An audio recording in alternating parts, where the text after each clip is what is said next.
Hi all, welcome to my channel. இன்றைக்கி வந்து கறி லீவ்ஸ் பவுடர் பண்ண போகிறோம். கருவேப்பிலை பொடி ரொம்ப ஹெல்தி, ரொம்ப ரொம்ப நல்லது.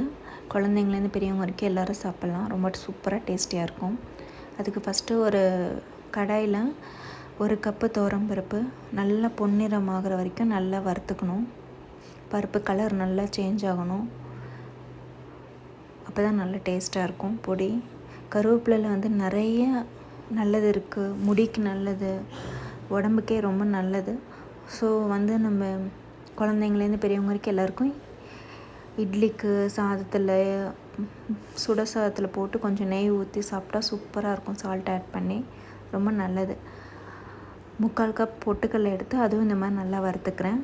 3 ஸ்பூன் வந்து வெள்ளை எள் எடுத்திருக்கேன். அதுவும் நல்லா படப்படன்னு வெடிக்கிறப்போ எடுத்துடணும். நல்லா எல்லாமே நல்லா வறுத்துக்கணும்.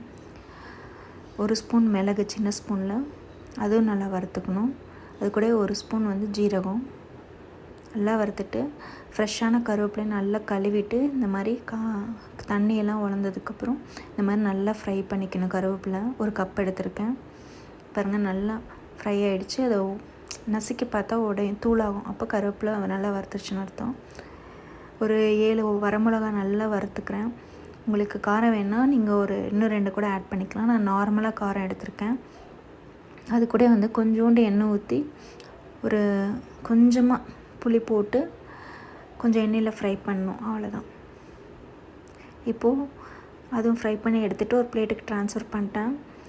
அது கூட வந்து தேவையான அளவு கொஞ்சம் உப்பு ஆட் பண்ணிக்கிட்டு கொஞ்சமாக பெருங்காயத்தூள், இதெல்லாம் நல்லா ஆறுனதுக்கப்புறம் மிக்சியில் நல்லா அரைச்சிக்கணும் நைஸாக. இப்போ பாருங்கள், மிக்சியில் நல்லா நைஸாக அரைச்சி ஒரு கண்டெய்னர் பாக்ஸில் ஸ்டோர் பண்ணி வச்சுக்கிறேன். இந்த மாதிரி நீங்களும் ஸ்டோர் பண்ணி வச்சுட்டு இட்லிக்கு சர்வ் பண்ணால் ரொம்ப சூப்பராக இருக்கும். இப்போ வந்து நான் வந்து நல்ல சூடான சாதத்தில் ஒரு ஸ்பூன் பொடி போட்டு நல்லா எண்ணெய் விட்டுட்டு லைட்டாக சால்ட்டு வேணால் ஆட் பண்ணிக்கலாம். ஆட் பண்ணிட்டு நல்லா பிசைஞ்சு சாப்பிட்டா, இது கூட ஒரு அப்பளமோ சிப்ஸோ வச்சு சாப்பிட்டா ரொம்ப சூப்பராக இருக்கும். ரொம்ப ரொம்ப ஹெல்த்தியான பொடி இது. நீங்களும் வீட்டில் ட்ரை பண்ணி பாருங்கள். ரொம்ப ஈஸியாக பண்ணிடலாம் டக்குன்னு. தேங்க்ஸ் ஃபார் வாட்சிங். Please subscribe my channel.